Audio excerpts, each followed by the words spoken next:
ನಮ್ಮ ಮುಂದಿನ ಅಧ್ಯಾಯ ಸೋಲನ್ನು ಜಯವಾಗಿ ಪರಿವರ್ತಿಸಿ. ಸೋಲಿನ ವಿರುದ್ಧ ನಿರಂತರ ಹೋರಾಟದಿಂದ ಬದುಕಿಗೆ ಅರ್ಥ, ಸಂತಸ ಹಾಗೂ ಉತ್ಸಾಹ ಬರುತ್ತದೆ. ಸತ್ತವ ಮಾತ್ರ ಸೋಲನ್ನು ಕಾಣುವುದಿಲ್ಲ, ಜೊತೆಗೆ ಜಯವನ್ನು. ಬದುಕು ಸಂತಸ ಹಾಗೂ ದುಃಖದ ಮಿಶ್ರಣ. ಬದುಕು ದುಃಖಮಯ ಎನ್ನುವವ ಸಿನಿಕ, ಅಂತೆಯೇ ಬದುಕು ಸುಖದ ಸುಪ್ಪತ್ತಿಗೆ ಎನ್ನುವವ ಕೂಡ ತನ್ನನ್ನೇ ವಂಚಿಸಿಕೊಳ್ಳುತ್ತಿದ್ದಾನೆ ಎನ್ನಬೇಕಾಗುತ್ತದೆ. ಆದರೆ ದುರದೃಷ್ಟದ ಹೊಡೆತದಿಂದ ಉಳಿದುಕೊಂಡು ಮುನ್ನುಗ್ಗುವವ ಕೀರ್ತಿ ಹಾಗೂ ಐಶ್ವರ್ಯ ಎರಡನ್ನೂ ಗಳಿಸುತ್ತಾನೆ. ರಾಜು ಸಣ್ಣ ಉದ್ಯಮವೊಂದನ್ನು ಪ್ರಾರಂಭಿಸಿದ. ಅದೇ ಕ್ಷೇತ್ರದಲ್ಲಿ ಹಲವು ಬಾರಿ ಉದ್ಯಮಗಳಿದ್ದವು. ಸ್ಪರ್ಧೆಯಲ್ಲಿ ಸೋಲುತ್ತಾನೆ, ಸರ್ವನಾಶ ಆಗುತ್ತಾನೆ ಎಂದೆಲ್ಲ ಸುತ್ತಲಿನವರು ಕುಟುಕಿದರು.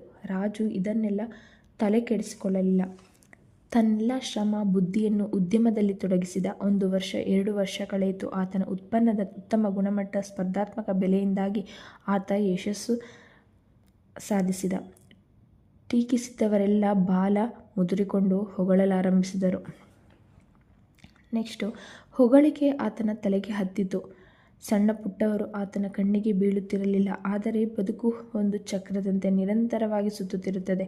ಉದ್ಯಮ ಸಂಕಷ್ಟದಲ್ಲಿ ಸಿಲುಕಿತು, ನಷ್ಟ ಆಯಿತು. ಆತನ ಹಿತಚಿಂತಕರು, ಇದು ತಾತ್ಕಾಲಿಕ, ನಿನ್ನ ಕಾರ್ಖಾನೆಯ ಮೂಲ ಅಸ್ತಿವಾರ ಭದ್ರವಾಗಿದೆ, ತಲೆಕೆಡಿಸಿಕೊಳ್ಳಬೇಡ ಎಂದರು. ಆದರೆ ರಾಜುವಿಗೆ ಹಿಡಿದಿದ್ದ ಮಬ್ಬು ಕಡಿಮೆಯಾಗಲಿಲ್ಲ. ಖಿನ್ನತೆಗೆ ತುತ್ತಾದ, ಎಲ್ಲವನ್ನೂ ಕಳೆದುಕೊಂಡ. ಇದಕ್ಕೆ ತದ್ವಿರುದ್ಧ ಪ್ರಕರಣ ಪ್ರಕಾಶನದು. ಆತ ಕಾಲೇಜೊಂದರಲ್ಲಿ ಉಪನ್ಯಾಸಕ, ಒಳ್ಳೆಯ ಹೆಸರು ಗಳಿಸಿದ್ದ. ಮಾರುಕಟ್ಟೆ ಬೇಡಿಕೆಗೆ ಅನುಗುಣವಾಗಿ ಕೋರ್ಸ್ಗಳ ಆಯ್ಕೆ ನಡೆಸುವುದರಿಂದ ಆತ ಕಲಿಸುತ್ತಿದ್ದ ಕಾಂಬಿನೇಷನ್ಗೆ ಬೇಡಿಕೆ ಕುಸಿಯಿತು. ಕಾಲೇಜು ಆಡಳಿತ ಪ್ರಕಾಶ್ ಸೇರಿದಂತೆ ಕೆಲವರನ್ನು ವಜಾಗೊಳಿಸಿದರು. ಇದರಿಂದ ಆತ ಧೃತಿಗೆಡಲಿಲ್ಲ. ಸ್ವಲ್ಪ ಆಸ್ತಿ ಇತ್ತು, ಅದರಿಂದ ಸರಳ ಬದುಕು ಸಾಧ್ಯವಿತ್ತು. ಆದರೆ ಆತನಿಗೆ ನೋವು ತಂದಿದ್ದು ಸಹೋದ್ಯೋಗಿಗಳ ವರ್ತನೆ ಹಾಗೂ ಮ್ಯಾನೇಜ್ಮೆಂಟ್ನ ಅನ್ಯಾಯದ ವಜಾ. ಆತನಿಗೆ ಬೇರೆ ಕೆಲಸ ಸಿಗುವುದಿಲ್ಲ ಎಂದೆಲ್ಲ ಬೆನ್ನ ಹಿಂದೆ ಮಾತನಾಡಲಾಯಿತು. ಕೆಲ ಕಾಲ ಆತ ಅಪಾರ ನೋವಿನಲ್ಲಿ ಕಳೆದ. ಪ್ರೀತಿಯ ಪತ್ನಿ, ಮಗಳ ಬೆಂಬಲದಿಂದ ಬೇಸರದಿಂದ ಹೊರಬಂದ.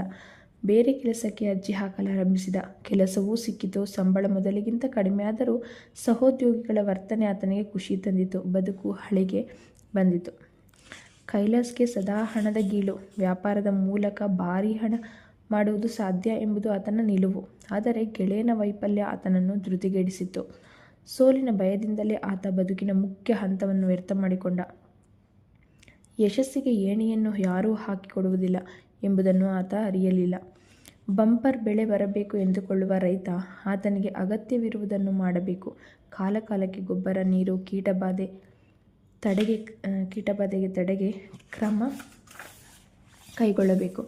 ಬದುಕಿನ ಯಾವುದೇ ಕ್ಷೇತ್ರದಲ್ಲಿ ಗಮನಾರ್ಹ ಎನ್ನುವಂತಹ ಸಾಧನೆ ಮಾಡಬೇಕೆಂದರೆ ನಷ್ಟವನ್ನು ಅನುಭವಿಸಲು ಸಿದ್ಧವಾಗಿರಬೇಕಾಗುತ್ತದೆ. ನಕ್ಷತ್ರ ಸಿಗಬೇಕೆಂದರೆ ಅದಕ್ಕಾಗಿ ಕೈ ಚಾಚಬೇಕಾಗುತ್ತದೆ ಎಂಬ ಮಾತಿದೆ. ಊಹಿಸುವ ಮೂಲಕ ಟೇಬಲ್ ಮೇಲೆ ಆಹಾರ, ತಲೆ ಮೇಲೆ ಸೂರು ಇಲ್ಲವೇ ಶ್ರಮ ಪಡದೆ ಐಶ್ವರ್ಯ ಗಳಿಕೆ ಸಾಧ್ಯವಿಲ್ಲ. ಪ್ರತಿಭೆ ಇರುವವರು ಹಾಗೂ ದೈಹಿಕ ಮಾನಸಿಕ ಶ್ರಮದ ಮೂಲಕ ಉತ್ಪಾದಿಸುವವರಿಗೆ ಮಾತ್ರ ಬದುಕು ಅಗತ್ಯವಿರುವುದನ್ನು ಕೊಡಮಾಡುತ್ತದೆ.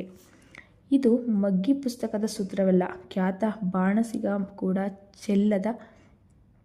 ಚೆಲ್ಲದೆ ತಿನ್ನಲು ಸಾಧ್ಯವಿಲ್ಲ. ವಿವೇಕಿ ಆಗಿ ಹೋದದ್ದಕ್ಕೆ ಅಳುತ್ತಾ ಕೂರಬಾರದು. ತಪ್ಪು ಮಾಡಿದರೆ ಅದನ್ನು ತಿದ್ದಿಕೊಂಡು ಮುಂದುವರೆದರೆ ಮಾತ್ರ ಯಶಸ್ಸು ಸಾಧ್ಯ. ಜೆ.ಎಸ್. ಮುರ್ಸೆಲ್ ಹೇಳುತ್ತಾರೆ, ನೀವು ಎಷ್ಟು ಸಾರಿ ಪ್ರಯತ್ನಿಸಿದಿರಿ ಎಂಬುದು ಮುಖ್ಯವಲ್ಲ, ಬದಲಿಗೆ ನಿಮ್ಮ ಪ್ರಯತ್ನ ಎಷ್ಟು ಬುದ್ಧಿವಂತಿಕೆಯಿಂದ ಕೂಡಿತ್ತು ಹಾಗೂ ಇಂತಹ ಪ್ರಯತ್ನಗಳಿಂದ ನೀವು ಕಲಿತಿದ್ದೇನು ಎಂಬುದು ಮುಖ್ಯ. ನಿಜ, ಸೋಲು ಎಂದಿಗೂ ಸಂತಸಕರವಾಗಿರುವುದಿಲ್ಲ. ಆದರೆ ಅದು ಮಾರುವೇಷದಲ್ಲಿರುವ ವರ. ಸೋಲಿನಿಂದ ನಮಗೆ ಸಹಜೀವಿಗಳ ಬಗ್ಗೆ ಸೌಹಾರ್ದ ವರ್ತನೆ ಹಾಗೂ ಧೈರ್ಯ ಬರುತ್ತದೆ. ಒಮ್ಮೆ ಸೋಲು ಅನುಭವಿಸಿದವ ಬೇರೆಯವರನ್ನು ಹೀಯಾಳಿಸುವುದಿಲ್ಲ. ಯಶಸ್ಸಿನ ಹಾದಿ ದುರ್ಗಮ, ಸಂಚಾರ ಸುಗಮವಲ್ಲ. ದಾರಿಯಲ್ಲಿ ಏಳು ಬೀಳು, ಎಡರು ತೊಡರು ಸಾಮಾನ್ಯ. ಇದನ್ನು ಅರಿತವ ಬೇರೆಯವರ ಬಗ್ಗೆ ಸಹಾನುಭೂತಿ ತೋರುತ್ತಾನೆ, ಅಗತ್ಯ ಸಲಹೆ ನೀಡುತ್ತಾನೆ. ನೆಪೋಲಿಯನ್ ಹಿಲ್ ಹೇಳುತ್ತಾರೆ, ವೈಫಲ್ಯವೆಂಬುದು ಪ್ರಕೃತಿ ನಿರ್ಮಿಸಿದ ಕುಲುಮೆ. ಮನುಷ್ಯನ ಮನಸ್ಸಿನ ಕಿಲುಬು ತೆಗೆದು ಕಠಿಣ ಪರಿಸ್ಥಿತಿ ಎದುರಿಸಲು ಸಿದ್ಧವಾಗುವಂತೆ ಆತನನ್ನು ಶುದ್ಧಗೊಳಿಸುತ್ತದೆ. ಬದುಕಿನಲ್ಲಿ ಕಷ್ಟಗಳನ್ನು ಎದುರಿಸಿದ ಮನುಷ್ಯ ಧೈರ್ಯ ಗಳಿಸುತ್ತಾನೆ. ಗಾಳಿಪಟ ಗಾಳಿಗೆ ಎದುರಾಗಿ ಮೇಲೇರುತ್ತದೆಯೇ ಹೊರತು ಜತೆಗಲ್ಲ. ಧೈರ್ಯ ದೂರದೃಷ್ಟಿಯುಳ್ಳವರೇ ಜಗತ್ತಿನಲ್ಲಿ ಶಾಶ್ವತ ಎನ್ನುವ ಹಲವು ಬದಲಾವಣೆಗಳಿಗೆ ಕಾರಣರು ಎಂಬುದನ್ನು ನಾವು ಮರೆಯಬಾರದು. ನೆಪೋಲಿಯನ್ ಉದಾಹರಣೆ ಗಮನಿಸಿ. ಆಲ್ಪ್ ಪರ್ವತ ಎಂಬುದು ಇಲ್ಲ ಎಂದು ಘೋಷಿಸಿದ ಆತ. ಪರ್ವತ ಶ್ರೇಣಿಯನ್ನು ದಾಟಿ ಇಟಲಿ ಮೇಲೆ ದಾಳಿ ಮಾಡಿ ಅದನ್ನು ಜಯಿಸಿದ ಜಾರ್ಜ್ ಸ್ಟೀಫನ್ಸನ್ ಇನ್ನೊಂದು ಉದಾಹರಣೆ. ಗಣಿಗಳಲ್ಲಿ ಬಳಸಲು ರಕ್ಷಾದೀಪವನ್ನು ಕಂಡುಹಿಡಿದ ಆತ ಅದನ್ನು ಪರೀಕ್ಷಿಸಲು ಗಣಿಯೊಳಗೆ ತಾನೇ ಇಳಿದ. ಜತೆಗೆ ಅತ್ಯಂತ ಅಪಾಯಕಾರಿ ಮಾರ್ಗ ಯಾವುದು ಎಂದು ಕೇಳಿದ. ನಿರ್ದಿಷ್ಟ ಹಂತವೊಂದರಲ್ಲಿ ಅನಿಲ ತುಂಬಿಕೊಂಡಿದೆ ಎಂದು ಗೊತ್ತಾದಾಗ ಆತ ಅಲ್ಲಿಗೆ ಧಾವಿಸಿದ. ಉಳಿದವರೆಲ್ಲ ಹಿಂದೆ ಉಳಿದರು. ಅಪಾಯಕಾರಿ ಅನಿಲ ಇದೆ ಎಂಬ ಸ್ಥಳಕ್ಕೆ ಬಂದ ಆತ ದೀಪವನ್ನು ಮುಂದೆ ಹಿಡಿದ.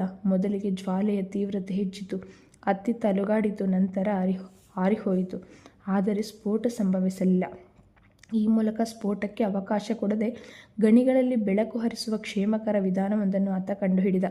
ಇದರಿಂದ ಲಕ್ಷಾಂತರ ಜೀವಗಳು ಉಳಿದವು. ಧೈರ್ಯವಿರುವವನಿಗೆ ಹೆಣ್ಣು ಒಲಿಯುತ್ತಾಳೆ.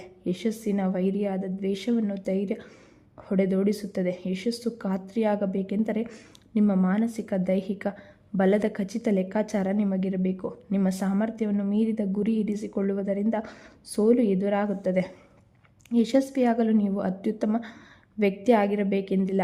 ನೆನಪಿರಲಿ, ಇಬ್ಬರು ಏಕಕಾಲದಲ್ಲಿ ಒಂದೇ ದೇಶದ ಅಧ್ಯಕ್ಷರಾಗುವುದು ಸಾಧ್ಯವಿಲ್ಲ. ತಂಡಕ್ಕೆ ಇಬ್ಬರು ಕ್ಯಾಪ್ಟನ್ಗಳು ಇರುವುದಿಲ್ಲ. ಉಳಿದವರು ಆಟಗಾರರಾಗಿರಬೇಕಾಗುತ್ತದೆ. ಹೀಗಾಗಿ ನೀವು ಕ್ಯಾಪ್ಟನ್ ಆಗುವುದು ಸಾಧ್ಯವಿಲ್ಲದಿದ್ದರೆ ಯೋಗ್ಯತೆ, ಪ್ರತಿಭೆ ಇದ್ದರೂ ವ್ಯತಿಸಬೇಡಿ. ರಿಚರ್ಡ್ ನಿಕ್ಸನ್ 2 ಚುನಾವಣೆಯಲ್ಲಿ ಸೋಲುಂಡರು. ಅವರ ರಾಜಕೀಯ ಭವಿಷ್ಯ ಇತಿಶ್ರೀ ಆಯಿತು ಎಂದು ಪಂಡಿತರು ಭವಿಷ್ಯ ನುಡಿದರು. ನಿಕ್ಸನ್ ಗೊಣಗುತ್ತಾ ಕೂರಲಿಲ್ಲ. ಅವರ ನಿರಂತರ ಪ್ರಯತ್ನ ಫಲ ಕೊಟ್ಟಿತು. ಅಧ್ಯಕ್ಷರಾಗಿ ಆಯ್ಕೆಯಾದರು. ಅಡೆತಡೆ ಎಷ್ಟೇ ಭಾರಿಯಾಗಿದ್ದರೂ ಮಾನಸಿಕ ಸ್ಥಿಮಿತತೆ ಉಳಿಸಿಕೊಳ್ಳಿ. ಇದನ್ನು ಲೇಖಕನೊಬ್ಬ ಹೇಳಿದ್ದು ಹೀಗೆ: ಸಮುದ್ರದಲ್ಲಿ ಅಪಾರ ಪ್ರಮಾಣದ ನೀರಿರುತ್ತದೆ, ಆದರೆ ಹಡಗಿನ ಒಳಗೆ ನೀರು ಹೋಗದಿದ್ದರೆ ಅದು ಮುಳುಗದು. ಜಗತ್ತಿನಲ್ಲಿ ಅಸಂಖ್ಯ ಸಮಸ್ಯೆಗಳಿದ್ದರೂ ಸಮಸ್ಯೆಗಳು ಮನುಷ್ಯನ ಮನಸ್ಸಿನ ಒಳಗೆ ಪ್ರವೇಶಿಸಿದ್ದಲ್ಲಿ ಅವು ಆತನನ್ನು ಮುಳುಗಿಸಲಾರವು. Thank you.